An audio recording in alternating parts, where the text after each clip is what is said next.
পঞ্চায়ত নিৰ্বাচনত কি ঘটনাই এইবাৰ গণৰসত পৰিল বিধায়ক নিৰ্বাচনী আচৰণ বিধি ভংগ কৰি ৰাইজৰ ৰোষত পৰিবলগীয়া হ'ল এগৰাকী বিধায়ক আৰু গণৰসৰ সন্মুখীন হৈছে এতিয়া ডিগবৈ সমষ্টিৰ বিধায়ক সুৰেন ফুকন বৰ হাপজানত বিধায়ক সুৰেন ফুকনক জবাবদিহি কৰিছে এইধৰণে ৰাইজে প্ৰচাৰ অভিযানৰ সমাপ্তিৰ পাছতো প্ৰচাৰ চলাই গৈছিল বিধায়ক সুৰেন ফুকনে বুধবাৰে আছিল পঞ্চায়ত নিৰ্বাচনৰ প্ৰথম পৰ্যায়ৰ প্ৰচাৰৰ অন্তিমটো দিন আৰু নিৰ্বাচনী বিধি ভংগ কৰি বিজেপি বিধায়কে চলাই গৈছিল প্ৰচাৰ অভিযান যাৰ বাবে ৰোষত পৰিছে স্থানীয় ৰাইজৰ খবৰ বলি হ'বলগীয়া হৈছে বৰ হাপাজনৰ 7 নম্বৰ ৱাৰ্ডত বিধায়কগৰাকীৰ প্ৰচাৰক লৈ উত্তপ্ত পৰিস্থিতিৰ সৃষ্টি হৈছে প্ৰচাৰ অভিযানৰ অন্ত পৰিছে কিন্তু তাৰ পাছতো ডিগবৈৰ বিধায়ক সুৰেন ফুকনে কি এক্তিয়াৰৰ ভিত্তিত ৰাইজৰ মাজত গৈ প্ৰচাৰ চলাই আছিল নিৰ্বাচন আয়োগ এই ধৰণৰ বিধায়কৰ বাবে একমাত্ৰ প্ৰহসন নেকি বিধায়ক সুৰেন ফুকনে কিয় ৰাইজৰ মাজত গৈ প্ৰচাৰ চলাব গৈছিল কিয় নীতি নিৰ্দেশনা উলংঘন কৰিছিল ভংগ কৰিছিল কি কৰিব বিচাৰিছে বিধায়ক সুৰেন ফুকনে গতিকে সুৰেন ফুকনক ৰাইজে এতিয়া ঘেৰাও কৰি উপযুক্ত প্ৰত্যুত্তৰ দিছে এই ভিডিঅ' পুনৰবাৰ চাওক আপোনালোকে নকব লাষ্ট টাইম নাকি আমি সকলোৱে জানে আজি দিনটো আজি আপুনি প্ৰচাৰ আপুনি আজি আপুনি যে ইয়াত প্ৰচাৰ কৰিছে এইটো কিয় প্ৰচাৰ কৰিবলগীয়া হৈছে ডিগবৈ সমষ্টিৰ মাননীয় বিধায়কে আজি আহি ইয়াত কিয় প্ৰচাৰ কৰিবলগীয়া হৈছে ডিগবৈ সমষ্টিৰ বিধায়কে আজি দিনটো কাইলৈ গাইডলাইন শেষ হৈ গৈছে আজি গাইডলাইনত তেওঁ আহিব নোৱাৰে উত্তৰ দিয়ক কিয় আহিব লাগে আপুনি আপুনি কি কাৰণে আজি দিনটোত আপুনি প্ৰচাৰ কৰিবলৈ বাধ্য হৈছে কওক গাড়ী লৈ লাজ লাগিছে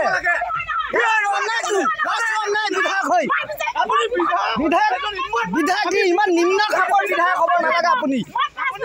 নিম্ন খাপৰ বিধায়ক চাওক ছাৰ কিয় চলাব লাগে লাজ চৰম নাই বিধায়ক চাওক মুখত মাত দেখা নাই লাজ চৰম নাই বিধায়কৰ লাজ চৰম নাই এগৰাকী সাধাৰণ ৱাৰ্ড মেম্বাৰক আপুনি হেৰুৱাব লাগে লাজ নাইকিয়া বিধায়ক ৰখিব লাগিব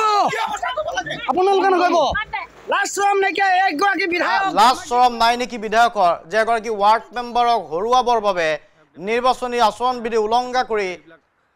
নিৰ্বাচন আয়োগৰ নিৰ্দেশনা উলংঘন কৰি কি নজিৰ থিয় কৰাব বিচাৰিছে এগৰাকী বিধায়ক সুৰেন ফুকনে কিয় নিৰ্বাচনৰ প্ৰচাৰ অন্ত পৰাৰ পাছতো প্ৰচাৰ চলাবলৈ ঘৰে ঘৰে গৈছিল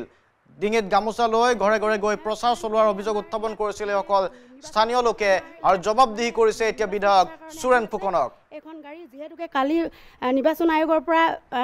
নটিচ দিয়াৰ পিছতো তেওঁ আহি আমাৰ ৱাৰ্ডত মানে এজনী সাধাৰণ ৱাৰ্ড মেম্বাৰক হৰুৱাবৰ কাৰণে এজন MLA ইমান উঠি পৰি লাগিছে কিয় লাগিছে ময়োতো এগৰাকী বিজেপি হয় বিজেপি এগৰাকী ৱাৰ্ড সদস্যক হৰুৱাবৰ কাৰণে তেওঁ এজন বিধায়কৰ ইমান তললৈ নামিব পাৰে দেখিছেনে ৰাইজ এইখন বিধায়ক মহোদয়ৰ গাড়ী চাওক এইবিলাক আজিৰ দিনটোৰ নিৰ্বাচনী প্ৰচাৰৰ বাবে আমাৰ ডিগবৈ সমষ্টিৰ সুৰেন ফুকনদেৱ আমাৰ ইয়াত গম পালোঁ বিশেষ সূত্ৰে মই বিশেষ কাম এটাত ঘৰত মই কাপোৰ এযোৰ চিলাবৰ কাৰণে গৈ আছিলোঁ মোক যিহেতু তেখেতৰ বিধায়ক মহোদয়ে মানে যে প্ৰচাৰ চলাব আহিছে মিটিং কৰিছে বুলি মোক তেখেতৰ লগত ঘূৰি ফুৰাই এজনে মোক বিশেষ সূত্ৰে খবৰ দিয়াৰ লগে লগে মই আহি চাইছোঁ সঁচাকৈ মানে মই দেখিছোঁ তেখেতৰ গাড়ী লাইন লাগি আছে আৰু মানুহখিনি গৈ আছে মানুহখিনিৰ মাজত এনেকুৱা এজনী সাধাৰণ ৱাৰ্ড মেম্বাৰ হিচাপে মই কাম কৰি গৈছোঁ যোৱাবাৰ 5 বছৰে কাম কৰিলোঁ ঠিক যোৱা বছৰ মোৰ কামখিনি দেখি ৰাইজে আকৌ মোক পুনৰ এই আসনত উঠিবৰ কাৰণে তেওঁলোকে ৰাইজৰ অনুৰোধত মই ওলাইছোঁ আগবাঢ়ি আহিছোঁ কিন্তু সেই একে দলৰ মই যোৱা বছৰ 5 বছৰ বিজেপিয়ে হৈ কাম কৰিলোঁ যিহেতুকে অসমৰ মুখ্যমন্ত্ৰী ডাঙৰীয়াই আমাৰ খুদ বিধায়ক মহোদয় ডিগবৈ বিধায়ক সুৰেন ফুকনৰ ঘৰ কৈতালিতে এখন নিৰ্বাচনী প্ৰচাৰ চলাইছিলে নিৰ্বাচনী প্ৰচাৰত খুদ মুখ্যমন্ত্ৰীয়ে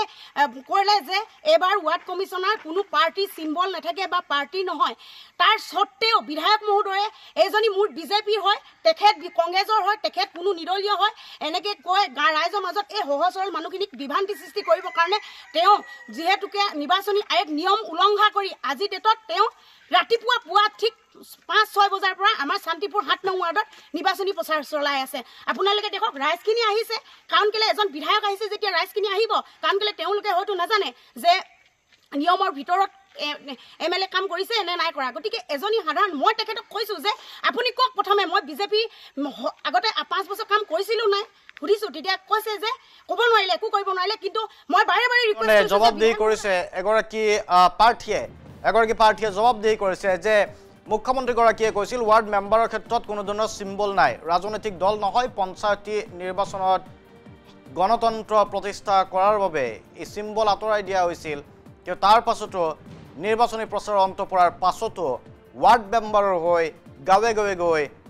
সুৰেন ফুকন ডিগবৈৰ বিধায়ক সুৰেন ফুকনে মুকলিকৈ উলংঘন কৰি গৈছিল নিৰ্বাচনী আচৰণবিধি